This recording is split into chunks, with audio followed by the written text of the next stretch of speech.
Hey yo, what it do? It's your boy E Eyes. Welcome to the Purple Sunrise Podcast. I'm your host once again, E Eyes. Come on in, get comfortable, sit back and relax. I hope you enjoy the podcast. Let's get started. In today's episode, I'm going to be exposing the X Factor. Yes, the X Factor was a huge, somewhat kind of a TV show back in, I want to say like 2011, 12, 13. They only ran 3 seasons in the US, but the show originally came from the UK, and the creator and founder was Simon Cowell. The singing competition show was compared to American Idol, The Voice, somewhat kind of like America's Got Talent, but it was a competition show.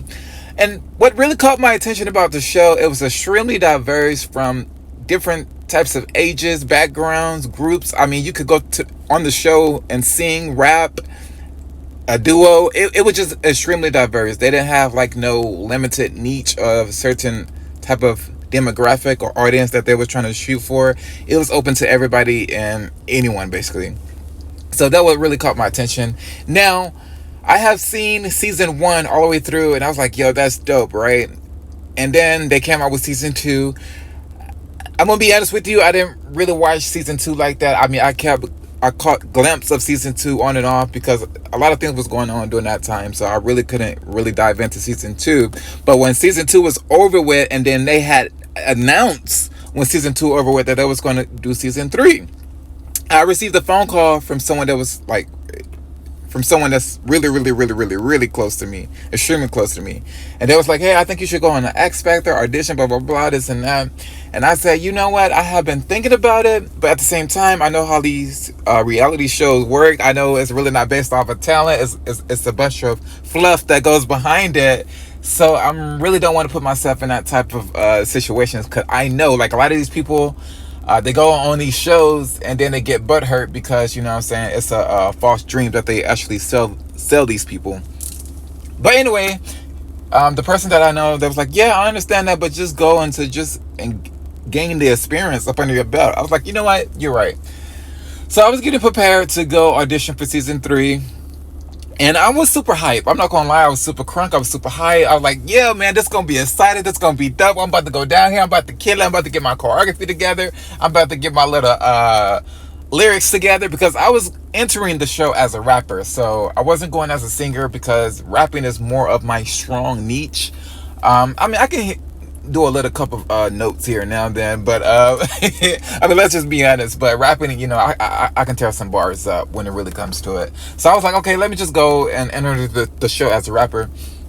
So, you know, I was, you know what I'm saying, getting my lyrics down, my melody, what I was gonna do, boom, because I was going to go perform my original songs. So you can go on, and that's what I liked about the show too. You can go and perform your original stuff, or you can go on the show and do covers from famous singers' songs or whatever. So that's what I liked about the show, because it gave you an opportunity to just really be you.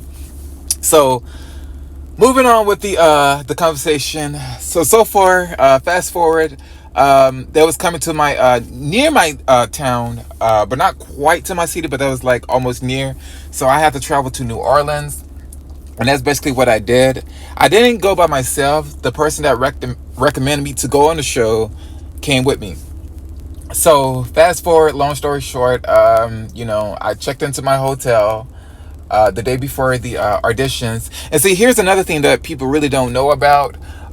When you go on those shows, don't think, oh, it's my first time going, I'm about to show up and be on TV. No, there's a whole different type of formula that goes on behind this. You don't go there and get right on the show. There's stages and stages and stages that you have to pass to even, do you hear me, to even be qualified to get on the show, to actually like see the judges, the cameras, and all that good stuff, right? So you got to pass multiple stages before you get to that stage, and it's not guaranteed that you're going to make the next round, even if you get to that judges stage. You see what I'm saying? So it's a bunch of BS that goes on behind it. I hope you can tell by, you know what I'm saying, what I'm saying already. So I get to New Orleans. I check into my hotel. The next day, the auditions was taking place at the New Orleans Arena Stadium. And I get there around 6:30 in the morning, and there's thousands upon thousands and thousands of people surrounded outside of the arena, like thousands of people, and you had like the camera crews there, people from the X Factor production. I mean, it was crazy. I mean, you probably thought like it was like an outside major festival performance going on. Like, that's how many people there was out there, like a Coachella performance. It was like, man, it was just, it was mind blowing, basically. So that part right there, I just want to stop and just kind of touch on this for a minute. But that part right there is actually, they get a lot of footage on that part, and they use that, and they chop and cut, and they take that, and they use it part of the actual X Factor show date. So when the X Factor really airs on TV, they use all of that. So on the first episode and stuff, so they use all of that footage for that. But basically, you know, 1,000 people there waiting to go inside the building to audition, right? So I'm there at 6:30, and we're doing all of these camera takes. The hype man on the speaker is talking about jump, jump, jump, dance around, turn around, get crazy, act crazy, you know what I'm saying, lose your mind. And people just like really like just going all out, right? Because people are just extremely excited. And I would like to say this as well.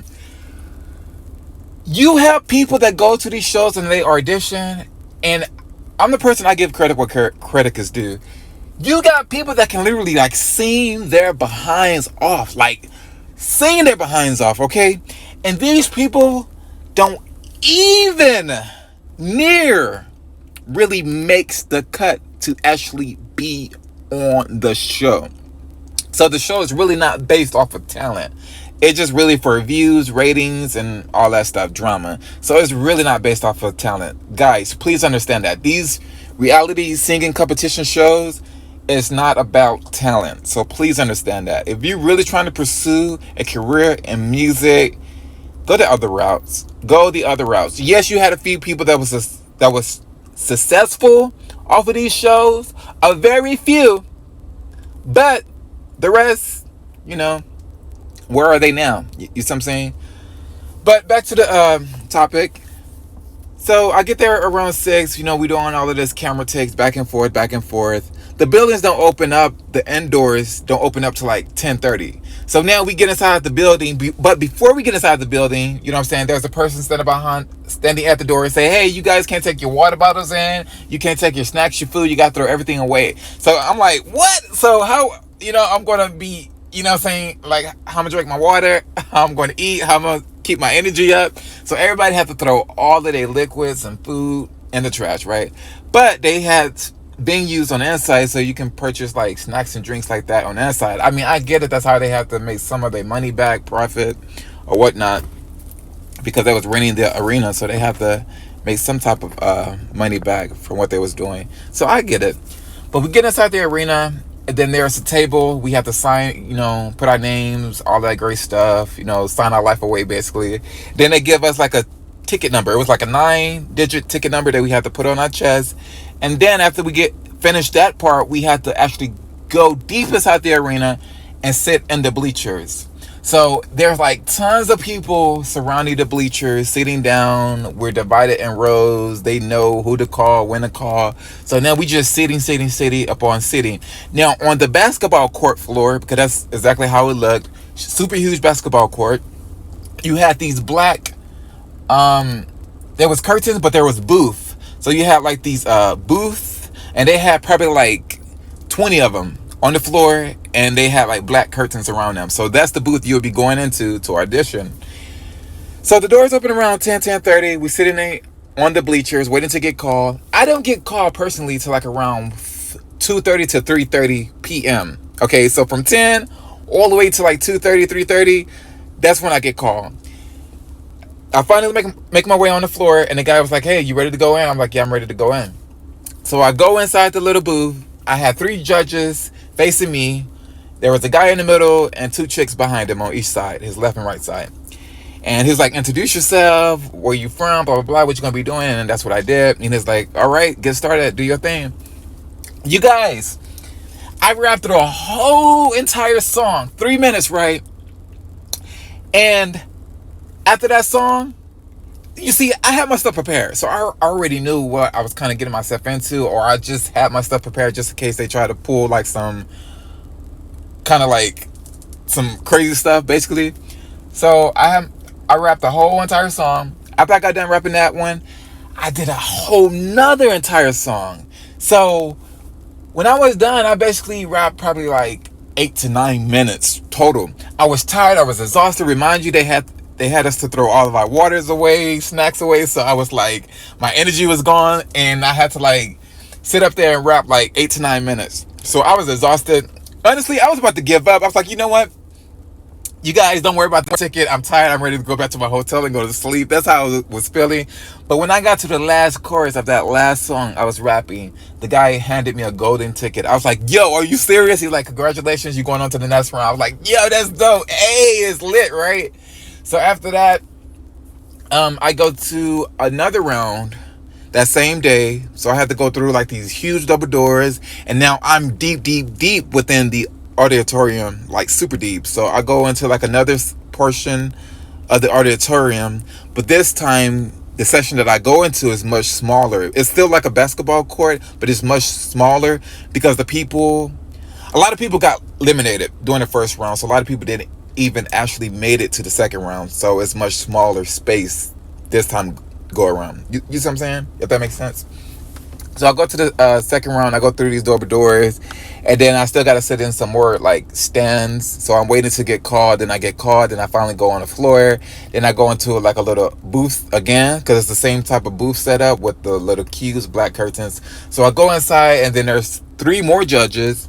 When I started to rap my first song, what I did in the first round, when I got to the middle of the song, they gave me another golden ticket. They said, congratulations, you going on to the next round. They told me, come back tomorrow, and there's another stage that you have to audition for. They said it's not guaranteed, but you know what I'm saying, you got to come to the next audition round tomorrow. So I was out there for 2 days, you guys. So that was the end of that day. I went back to my hotel. I was excited. I was hyped. I was like, yeah, I'm going to the next round. Hey, I'm not quite too sure, but I'm hyped. I got 2 golden tickets. Hey, this is what's up. So they told me come back the next day around, I think like 10, 8. I don't know. It was earlier. It was really, they gave me like a super late time. I think it was like 10:30. So I got there around 10:30. They was like, okay, so now I'm at like another side of the arena. It was weird. This time it was kind of like an open space room, like hallways, kind of like dressing rooms, kind of. So I go in there, and this was like the last round of the 2-day processing. So I go in there, and there's 3 people sitting in the room. There's like this huge camera with this huge ring light that literally like blinds you. You don't know who you're really looking at because this light is blinding you, and you got this huge camera that's recording you. Those cameras right there is going back to Simon Cowell, so he already knows who's coming on the show. So they already prepared who's coming in, who's coming out. Even the people that goes on the show that can't sing, they already know that they're coming on the show. So it's not a surprise. It's a surprise to the viewers, but it's not a surprise to them because they have everything organized. They already know what they're doing. So basically, I go in there and I audition. And they was like, congratulations. They said you passed this round, but it's still not guaranteed. We'll probably call you within a month or so, but thanks for coming out and audition. So I go home. That was over with. I was like, yo, like that's kind of crazy. Like now I have to wait like a month or so, and I'm not quite too sure if I'm going to get a call back. So I go home and I move on about my life. And before you know it, like a month and a half later, you guys, a month and a half later, after I auditioned for this show, I'm back at home. I was at one of my friends' house, and my mom called me. I don't know. They had my number, they had my mom's number, and then they had my email. My mom called me, and she said, hey, the experts called me. They said that you made it to the TV rounds, and they want you to come back out such and such this day. She said she's going to email you probably tomorrow, so look out for her email. And I was super hyped. I was like, yo, what? I'm going on the X Factor. I got called back. Hey, it's about to be lit. You feel me? So I was super crunk about that phone call. And the next day, I kid you not, there was an email, and I had my own personal producer assigned to me. So if I needed, if I had like questions or answers, or if I wasn't too sure about something, I called her and communicate with her.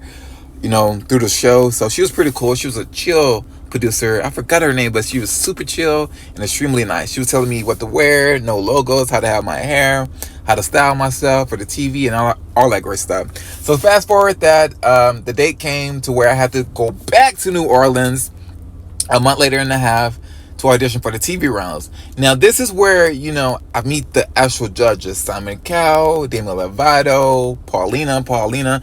I don't know, she was some type of Latino chick. I don't know, I never heard of her, but she was one of the judges. And Kelly Rowland. So, I traveled back to New Orleans the day of the TV shows. I get there around 7 p.m. at the arena again, the same arena. And we're doing a lot of filming. This is where they do like the sad story scene, trying to sell the viewers a sad story so they can be in tune with the show. So there was making scene like, okay, E-Eyes, we want you to say that you've been waiting all your life for this and that. You went through struggles, blah, blah. So basically I had to come up with a sad story. And then they were doing like different takes. Like I was coming off like a bus line, a metro rail. I was riding up on a bicycle, walking up to the arena, looking surprised. Like just doing a lot of BS, right? So I was doing all of these takes for the camera. And then after that, I had to do interviews upon interviews upon interviews and interviews, like a lot of freaking interviews. Whew, it was crazy, and it was exhausting too. So I had to do a lot of interviews, and then they was comparing me up with a person to like talk crap about. So, and the cameras was rolling, right? So they was like, E-Eyes, we want you to talk crap about him. We want you to say that you're better than him. You're gonna come down here. You're gonna beat him. And I was trying to avoid that. So when they did it the first round, it was like action, and I was like, yo, what's up? I'm E-Eyes. I'm about to come down here. I'm about to win this competition. Blah blah blah. They said, no, cut. E-Eyes, we want you to talk crap about him. We want you to say that you're better than him. You're gonna beat him. He don't have nothing on you. So I said, forget it. So I went with it, right? Then it was like, okay, cut. Good job. Then I said, you go over there, and then we call you again when we need you. So then they had that guy go up, and then to talk crap about me. So it's basically a bunch of fluff. It's a bunch of BS. It's a bunch of like they messy. Basically, they're extremely messy. So then after we go through all of that stuff, then we go inside the building, then we go deep behind the stage. Like we're like really like behind the stage. And I was about to get ready to go out on the stage. The guy told me to like where to stand when I go out onto the stage. And that's what I did. I was like, okay, it's your cue, go on stage. So I walked up on stage. I was super hyped. I was like, yo, what's up, X Factor? How y'all doing? And remind you, there's like thousands upon thousands of people in that audience. Like, I kid you guys not. You probably would thought you was probably like at a Beyonce concert. Like, that's how many people that was in that audience. And I really couldn't see like all the way because there was like a lot of lights on that stage. Like, it was like blinding me. Like I was sweating. Like I didn't even start to perform and I was already sweating due to the lights. I didn't even know where to look at because I didn't really know what camera I was looking into because there was like a lot of cameras like flying in the air, like zooming in, zooming out. It was just really crazy. So Simon Cowell, he told me to introduce myself, so I did that. He was like, where you from? I told him I was from Houston and such and such. They was like, okay, do your thing. Then when I was performing, you guys, I have noticed, I was like, yo, my mic is turned off. I was like, yo, these cats set me up. And I was performing, and when you are an artist, like you should still carry on with the show. You shouldn't let the audience know that you're having like some problems going on. So I was trying to fake it, blah blah blah, this and that, and I was like screaming loud, rapping loud, low, microphone all up in my mouth, like I was like, yo, these cats turned me off. And so by the middle of the song, they cut me off. They was like, okay, well, cut, stop. And the judges was like, well, we can't hear anything. I was like, yo, because now y'all can hear me now, but my microphone was cut off when I was like rapping my song. And they was like, yeah, we understand, but we got a long schedule ahead of us. We got to audition other people. But Simon Cowell was like, I see your potential as an artist. I get your image and everything like that. I wish I could give you another chance. But he said, don't give up on your dreams and keep pushing, but we got to move on to the next contestant. I'm like, no, but it wasn't my fault. The microphone was cut off. They sabotaged me. No. And then, so that's like, yeah, I'm sorry, buddy, but, you're not gonna make this round, but you can come back and audition again. And I was so freaking like pissed. I was like, you know what, y'all son of a guns. You know what I'm saying? Y'all gonna get y'all's. Y'all gonna get y'all karma. So I got off the stage, and then they sent me behind like this another room. But then they was asking me all these questions. Will you come back and audition for the X Factor again? And this and that. Blah blah blah. I said nope. I said, you don't got to worry about me no more, because I already knew how you guys was, do stuff behind the scenes, like reality shows, but I didn't know y'all was this grimy and dirty. But anyway, I left and I went home. I was like, man, that's messed up. That's messed up. X Factor ain't nothing but a bunch of bull crap. So that was my whole entire experience of the X Factor. I was sabotaged and all that great stuff. But I enjoyed the experience, though, to like witness behind the scenes production, how they work and this and that, how reality really is. So when y'all see all of these shows, even like the like Housewives of Atlanta and all that stuff, like those are full of script. They already written out, they're fake, and so just don't take reality serious. But that was my experience on the X Factor. I mean, it was a dope experience. I learned a lot. I know how to really I see clearly now how they get down. But that was that. I mean, I enjoyed the process too. So I hope you guys enjoyed this episode of the podcast. Hey, make sure you subscribe to the Purple Sunrise Podcast YouTube channel. Stay tuned, because I got more dope episodes coming your way. Thank you once again for tuning in. I'll see you in the next episode. Be fearless. Peace.